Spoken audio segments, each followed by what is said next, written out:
अस्सलाम वालेकुम dear student, मैं हूँ आपकी टीचर डॉक्टर अनम और आज हम पढ़ने लगे हैं ट्रांसपायरेशन के बारे में।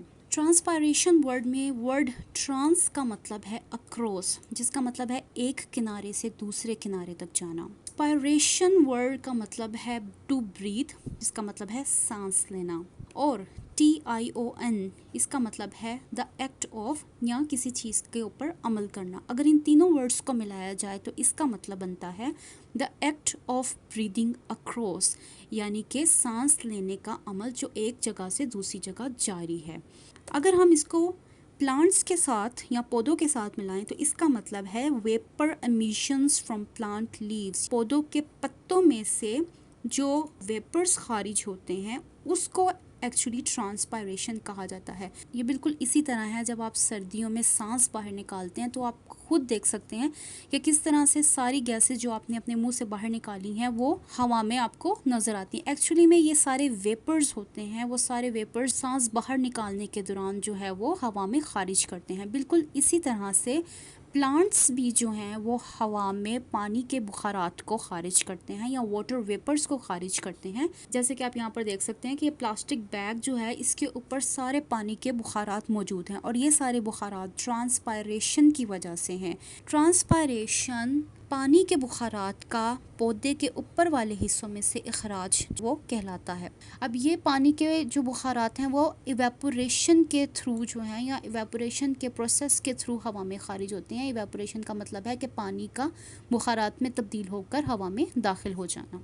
पौधे की जड़ें जो हैं या रूट्स वो बहुत ज़्यादा पानी जज़्ब करती हैं, लेकिन सारा का सारा पानी जो है वो पौधे इस्तेमाल नहीं करते हैं। सिर्फ कुछ अमाउंट या स्मॉल अमाउंट पानी की वो इस्तेमाल की जाती है पौधे की ग्रोथ में और उसके मेटाबॉलिज्म में।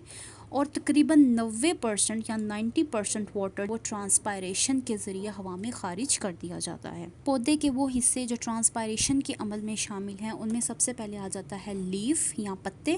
अब पत्ते के स्टोमेटा और क्यूटिकल ये दो हिस्से हैं जिसके ज़रिए पानी जो है वो बुखारात की सूरत में हवा में दाखिल होता है, या ये वो हिस्से हैं जो ट्रांसपायरेशन के अमल में हिस्सा लेते हैं। दूसरा पार्ट जो है वो है स्टेम या तने। ये तने जो हैं इनके ऊपर लेंटिसेल्स होती हैं जो कि ट्रांसपायरेशन के अमल में हिस्सा लेते हैं, और इसके साथ साथ फ्लावर्स या फूल पौधे के ये हिस्से भी जो हैं ट्रांसपायरेशन के अमल में शामिल हैं।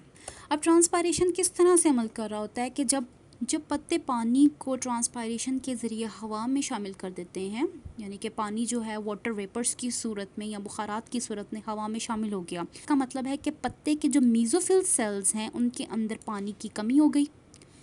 अब जब वाटर पोटेंशियल पानी का इन सेल्स के अंदर कम होता है तो क्या होता है कि ओस्मोसिस के ज़रिए पानी जो है वो जाइलम सेल्स से इन सेल्स के अंदर जो है वो दाखिल हो जाता है। हमें पता है ओस्मोसिस क्या होता है कि ओस्मोसिस में पानी है वो ज़्यादा वाटर पोटेंशियल से कम वाटर पोटेंशियल की तरफ मूव करता है या हरकत करता है। तो जब इन सेल्स के अंदर पानी की कमी हो जाती है तो उस कमी को पूरा करने के लिए, उस वाटर पोटेंशियल को मेंटेन करने के लिए वाटर है वो जाइलम सेल से इन मीज़ोफिल सेल्स की तरफ मूव करता है या हरकत करता है।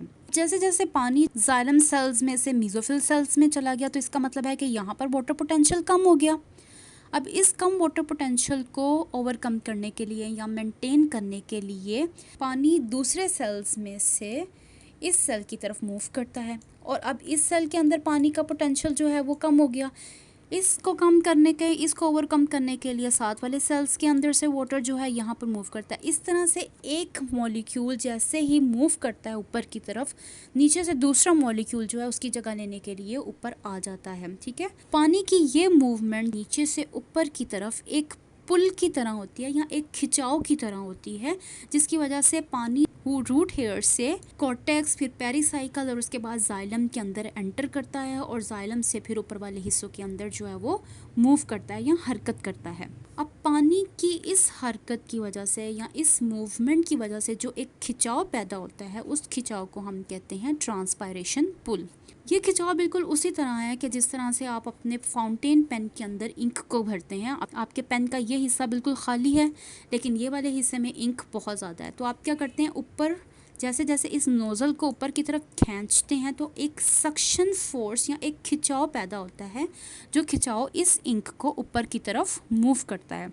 बिल्कुल इसी तरह से पौधों के अंदर ट्रांसपायरेशन पुल भी काम करता है, जो रूट से ऊपर वाले हिस्सों की तरफ, जिसमें तने और पत्ते शामिल हैं, पानी को लेकर जाता है। फॉर एग्जांपल आपके पास एक खाली प्लास्टिक की बोतल है और उस बोतल को आप यहाँ से जो है वो प्रेस करते हैं और उसका मुंह एक कागज़ के बोल के आगे रखते हैं और एकदम से जब आप इसको यहाँ से छोड़ते हैं तो आप देखेंगे कि ये कागज़ का बोल जो है अंदर की तरफ मूव करेगा। अब आपने किया क्या है कि आपने भी एक सक्शन फोर्स या एक खिंचाव पैदा किया है, जिसकी वजह से ये कागज का बोल जो है वो अंदर की तरफ मूव कर गया है। ये दोनों मिसालें आपको जो है वो ट्रांसपायरेशन पुल के कॉन्सेप्ट को समझने में हेल्प करेंगी। तो अगली बार जब आप अपने पेन में इंक भर रहे हो तो आप ज़रूर उसके ऊपर ऑब्जर्व कीजिएगा कि किस तरह से सक्शन फोर्स की वजह से जो इंक है वो इंक बोतल के अंदर से मूव करते हुए आपके पेन के अंदर आ जाती है। अब ट्रांसपायरेशन पुल की डेफिनेशन देखें तो transpiration pull refers to the suction force. Suction force जैसे मैंने आपको कहा कि एक खिंचाव की ताकत है जो पानी को ग्रेविटी के ऑपोजिट साइड में मूव करती है और जिसकी वजह से पानी जो है वो रूट से ऊपर की तरफ यहाँ एरियल पार्ट्स की तरफ मूव करता है। हमें पता है ग्रेविटी हर चीज़ को ज़मीन की तरफ खींचती है, ठीक है। और जब आप कोई भी चीज़ को ग्रेविटी के अगेंस्ट लेकर जा रहे हो तो उसके लिए आपको ताकत की या किसी फोर्स की ज़रूरत होती है। तो वो फोर्स यहाँ पर हमारे पास ट्रांसपायरेशन पुल है, जो पानी को ग्रेविटी के बिल्कुल अगेंस्ट या उसके उल्ट सिमत में जो है वो ऊपर की तरफ लेकर जाता है। था हमारा टॉपिक आज का, जो कि ट्रांसपायरेशन पे था। अगर आपको इससे रिलेटेड कुछ भी पूछना हो तो आप मेरे से पूछ सकते हैं कमेंट सेक्शन में। अगर आपको ये वीडियो अच्छी लगी हो तो मेरे चैनल को सब्सक्राइब करें और वीडियो को लाइक करें। मैं मिलूँगी आपको नेक्स्ट वीडियो में।